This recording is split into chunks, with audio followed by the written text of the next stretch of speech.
क'क्राझार जिला नाथ जगी जुथुमानि सनाथि मायथाइ आरो आसाम प्रदेशि जगी जुथुमानि 100 बोसोरारि हाबाफारिया जोबनानै थांबाय। नाथ जगिफोरा जनजाति खालामनायनि दाबि दैखांदों आरो CAA खौ हेंथा खालामदों। क'क्राझार जिल्लानि भुटियापारायाव भारत रत्न भुपेन हाजरिका खौसेथि फोथाराव बे सनाथि मायथाइ फालिथायखौ खुंनाय जायो होनना जोंनिसिम खौरां मोनफैदों। आरो बे बुब्लियावनो नाथ जगिफोरा जनजाति खालामनायनि दाबि दैखांदों आरो काखौ हेंथा खालामदों। आरो बे बुब्लियावनो नाथ जगिफोरनि दैदेनगिरिया बेबायदिहाय बुंदों। আমি কাক সমৰ্থন নকৰোঁ, এইকাৰণে নকৰোঁ, ইয়াক খিলঞ্জীয়া জাতি জনগোষ্ঠীৰ এটা ডাঙৰ প্ৰত্যাহ্বান, এইকাৰণে আমি কাৰ বিৰোধিতা কৰোঁ।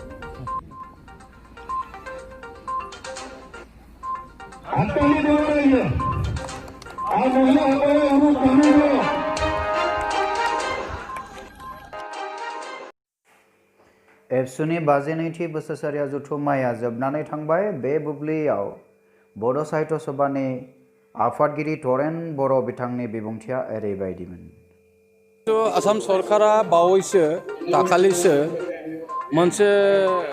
केबिनेट डिसिसन लादों आरो बिथांमोना ओनसोलारि राव असमियाखौ जाबसिननायनि जिथु जोङो खौरां लाइयाव मोनदों, कम्पालसारि सोदोब बाहायदों।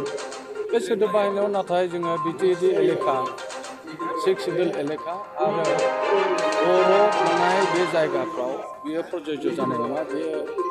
बेखौ बाहायनाय जानाय नङा बिथांमोना बुंदोंब्लाबो जोंहा आउटसाइड बिटिसिआव गोबां बर' बिजोंनि फरायसालि दङ आरो दिनै बे बर' बिजों गायसननाया 52 बोसोराव हाबबाय। 1963 मायथाइनिफ्राय जोङो जुजियै जोङो दासो बिटिसि जादों, 2003 आवसो बिटिसि जादों। बिनि सिगांनिफ्रायनो जोङो बर' बिजोंखौ सारा आसामाव जोङो गायसननायनि जा हाबाफारि दं आरो बर' थुनलाइ आफादनि जिथु जथुम्माफ्राव जोङो बर' रावखौ जोङो सोलोंनो थाखाय जोंहा गोसारहोनो थाखाय जोंहा थांखि दंखायो आरो जोङो गुदि फरायसालिनिफ्राय एकदम गोजौ फरायसालिसिम आरो कलेज लेभेलसिम जोंहा फरायसालि गायसननायनि थांखिया दंखायो। सेपारेट डाइरेक्टरनि आथिखालाव माबा मोनसे मोजां मेसेज दं नामा? सेपारेट डाइरेक्टरनि बेलायाव जोङो सेपारेट डाइरेक्टरा 2005 मायथाइयाव दाबि खालामदोंमोन। दाबि खालामै जोङो नुबाय आसाम सरकारनि बै समनि सोलोंथाइ बिफाननि मन्थ्रिया बुंबाय जे मोनसे रायजोआव मोननै डाइरेक्टरेट थाया, बेनिखायनो नोंथांमोना मोनसे आलादा बर' एन्ड आदार ट्राइबेल लेंगुवेजनि डाइरेक्टरेट लादो होननानै जोङो एडिसनेल डाइरेक्टर पावाराव जों बिदोंमोन, नाथाय बिथांमोना जइन्ट डाइरेक्टरेट पावाराव होबाय बर' एन्ड आदार ट्राइबेल। गतिके बियो सोलिगासिनो दङ। बियो सासे अफिसारखौ, एडुकेसन अफिसारखौ बिबान होनानै बियो सोलिगासिनो दङ काहिलिपारायाव आरो बिनि दारैनो जोङो सारा बर' बिजोंनि बिटिएडिनि आलादा बर' बिजोंनि जेंना जेंगोनाफोरखौ जोङो सुस्रांनो थाखाय जोङो बिथांखौ जोङो बिथोन होयो, बिथांजों सावरायनाय जायो आरो सोलोंथाइ बिफाननि मन्थ्रिजोंबो जों सावरायदों जे जोंहा माखासे जेंना जेंगोना दङ, जेरै जोङो आपग्रेडेसननि खोथा, हाई स्कुलखौ हायार सेकेन्डारि खालामनांगौ। दा बर' बिजोङा हायार सेकेन्डारिसिम जासिगोन, 12सिम जासिगोन। बे 12सिम जायोबा आसाम गभर्नमेन्टआ बेखौ अलरेडि माइनास खालामबाय, बिटिसिआबो बेखौ NOC होबाय। गतिके जोङो नेक्स्ट एकाडेमिक सेसननिफ्राय जोङो बेखौ गोजौसिन फरायसालियाव आपग्रेड खालामनानै 12सिम जों फोरोंनायनि जोंहा मोनसे माबा दं। आसामावदि कम्पालसरि आसामिस मिडियामखौ जाबसिननो नागिरदों, बियो बेसेबां बर'फोरनि थाखाय लाब जागोन बा मुलाम्फा जागोन? नङा, जोङो बे खोथाखौ जोङो मिथिदों, नाथाय जोङो डिटेल जों मोनाखै। जों डिटेल मोनोबा, मडालिटिखौ मोनोबा जोङो सावरायगोन आरो सावरायनायनि गेजेरजों जोङो कम्पालसरि सोदोबखौ जोङो जाबसिननानै होनायखौ जों मानिया। खारन जोंहा बेयो बर' रावा भारत संबिजिरनि 9थि फारियाव हाबनाय मोनसे राव आरो बियो जोङो मोनब्रै बुहुम फरायसालियाव बियो सोसनजानाय राव आरो बेयो वान अफ द अफिसियेल लेंगुवेज जानाय बे राव। गतिके जोङो जाबसिननानै होनाय बा कम्पालसारि सोदोबखौ बेखौ बाहायनो नाङा होननानै जों बुंगोन आरो बिटिएडि एलेकायावथ' बिथांमोनहा एक्सक्लुडेड खालामदों, बिथांमोनहा नागारलांखादों आरो जेरावनोखि आउटसाइड बिटिसिआव जोंनि बर' बिजोंनि फरायसालिफोर दङ बा फरायसाफोर दङ बिसोरखौ जोङो माने बे बाध्यतामूलक जोङो असमिया रावखौ फरायनो जोङो बर' थुनलाइ आफादा जोङो बेखौ थुलुंगा होआ आरो जोङो बेखौ प्रतिबाद खालामगोन बेखौ जोङो माने आसाम गभर्नमेन्टजों फिन माने मडिफिकेसन खालामनांगौ होननानै जोङो दाबि दावास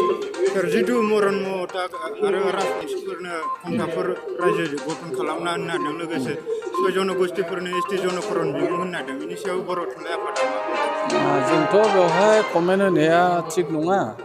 जोङो 6टा जनगोष्ठी जनजाति जानायाव जोंहा बुंनांगौ खोथा बेनो जे आसाम गभर्नमेन्टनि जिथुनाखि TRI ट्राइबेल रिसार्च इनस्टिटिउट बिनि रिपर्ट मथे भारतबर्षनि नेशनेल रेजिस्ट्रेशन कमिशन आरो SC/ST कमिशन बिथांमोनहा 8 बार माने 8 खेब बिथांमोनहा रिजेक्ट खालामदों रिजेक्ट खालामनायनि उनाव बिथांमोनखौ ST खालामनो हाया होननानै ट्राइबेल एफेयार मिनिस्टाराबो बुंदों जोंहा बेवहाय बुंनांगौ खोथा गैया बेयो क्राइटेरियानि खोथा दं जोङो रावजोंबो कनफ्रन्टेसन जाया सोरबा ट्राइबेल जागोन सोरबा जाया बेजों जोंहा कनफ्रन्टेसन खालामनायनि खोथा गैया खिन्थु व्हाट इज रुल बा व्हाट इज दा माने मडालिटि बा व्हाट इज दा क्राइटेरिया बेजों बिथांमोना खारगोन आरो बिथांमोना दाथ' जों नुनायाव माने आसाम गभर्नमेन्टआ केबिनेट मेमरेन्डामनि गेजेरजों माखासे माने फोलेरनो बिथांमोना काउन्सिल होनोसो बिथांमोना माने थांखिखौ नाजावबाय आरो बे काउन्सिल होनानै बे माने फोलेरफोरनि माने समाजारि सोलोंथाइ बेखौ जौगाहोनायनि थाखाय जिथुनाखि बिथांमोना थांखि लादों बेथ' गाज्रि खोथा नङा जों अराय बरायो जे फिसा फिसा काउन्सिल जानानै जाहाथे माने बै फोलेरनि जौगानायनि थाखाय समाजारि दावगानाय सोलोंथाइनि बेलायाव दावगानाय हारिमु दावगानायाव जाहाथे माने मदद मोनो बेयावथ' जोंहा बुंनांगौ खोथा गैया जोङो बेखौ बरायनांगौसो बेजों लोगोसेनो बर' हारिफोरनि थाखायबो सान्थि आरो खौसेथिनि थाखाय बिथांमोनजोंबो माबा मोनसे सावरायगोन होनदों जुदि सावरायोब्ला बर' थुनलाइ आफादनि जानानै नोंथांमोना मा जोंहा मोनसे थांखि दंखायो बर' थुनलाइ आफादा जोङो डेलिगेटआव बेखौ थान्दै मेलाव जोङो थांखि लाखानाय दङ जे जोङो माने गोजोन थासारिनि थाखाय NDAB प्रग्रेसिभ बा माने नाब्लानि ग्रुपजों NDABजों गोजोन सावरायनांगौ आरो बे गोजोन सावरायनाया कन्टिनिउ जानांगौ होननानै जों बुंबोखादों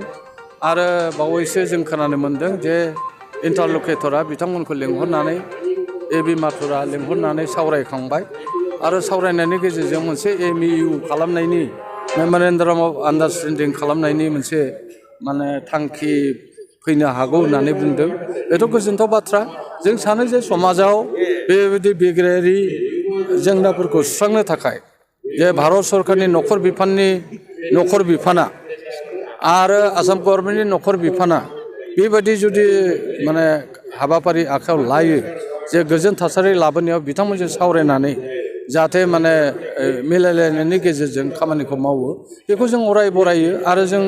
गोजोन थासारिखौ लुबैयो आरो समाजाव गोजोन थासारि फैबासो दावगानायाबो फैगोन आरो डेभेलपमेन्टआ फैगोन फोरमायनायनि थाखाय गोजोननाय थाबाय